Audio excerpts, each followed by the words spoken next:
আমাক দিছপুৰত পেলালে।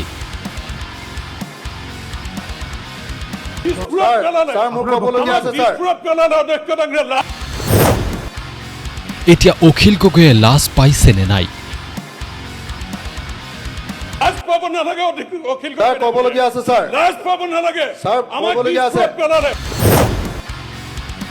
তেওঁ ব্ৰহ্মপুত্ৰত জাপ মাৰি দিয়াটো উচিত আছিল।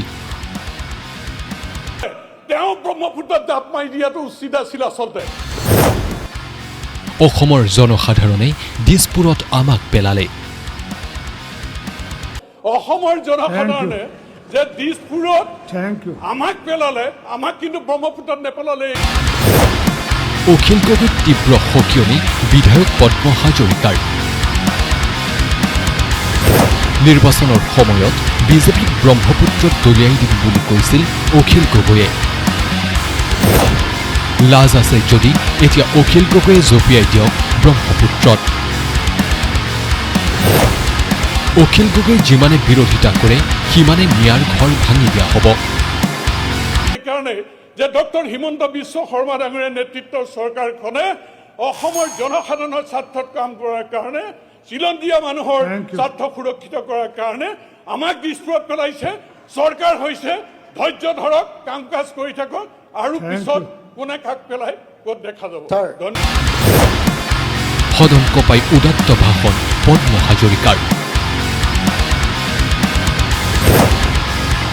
অখিল গগৈক আঙুলি টুৱাই টুৱাই ধমক দিলে পদ্ম হাজৰিকাই। জনস্বাৰ্থত কাম কৰাৰ কাৰণে আজি আমাক দিছপুৰত পেলালে। দিছপুৰত পেলালে অধ্যক্ষ ডাঙৰীয়া, লাজ পাব নালাগে অখিল গগৈ, লাজ পাব নালাগে।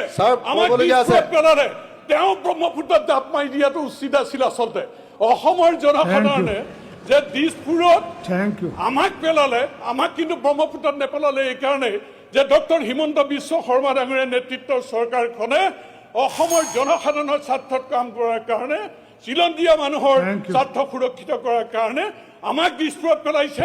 চৰকাৰ হৈছে, ধৈৰ্য ধৰক, কাম কাজ কৰি থাকক, আৰু পিছত কোনে কাক পেলাই ক'ত দেখা যাব। ধন্যবাদ। আপুনি আপোনাৰ ৰিপ্লাইৰ সময়ত ক'ব আপুনি মই পাৰে নে নাই ছাৰ। আপোনাক মই ছাৰ অলপ আগতে ৰিপ্লাইৰ সময়ত আপুনি যেতিয়া বক্তব্য তেতিয়া ক'ব কথাখিনি। ছাৰ আপোনাক পইণ্ট অফ অৰ্ডাৰটো ছাৰ মই আপোনাৰ কাৰ্যক্ৰমণিক ৰাখিবৰ কাৰণে খোজা নাছিলো ছাৰ। মোক আক্ৰমণ ক'ব পাৰি নে নোৱাৰে ছাৰ? প্লিজ আমি সকলোৱে ঠাণ্ডা হৈ আছো। আপুনি এনেকে আমাক ডমিনেট, প্ৰথমবাৰ বিধায়ক হৈ মোক এনেকে ডাইৰেক্টলি গালি পাৰিব পাৰিছে। আপোনাৰ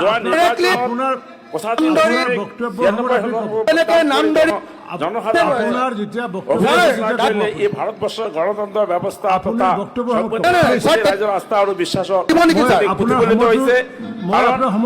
মুখ্যমন্ত্ৰীৰ নেতৃত্বত অসমৰ যিধৰণে প্ৰগতি পথত আগুৱাই গৈছে, তাৰ কাৰণে অসমৰ জনসাধাৰণে ৰেকৰ্ড সংখ্যক ভোটদান কৰি তৃতীয়বাৰৰ কাৰণে NDA চৰকাৰ আনিছে। গতিকে আজিৰ অসমৰ ৰাজনীতিত এটা নতুন ধাৰা প্ৰৱৰ্তন হৈছে, ডেভেলপমেণ্টৰ ধাৰা। আৰু এই ডেভেলপমেণ্টৰ বিপৰীতে যিসকলে ৰাজনীতি কৰি আছে, পলিটিক্স ফৰ ষ্টাৰ্ট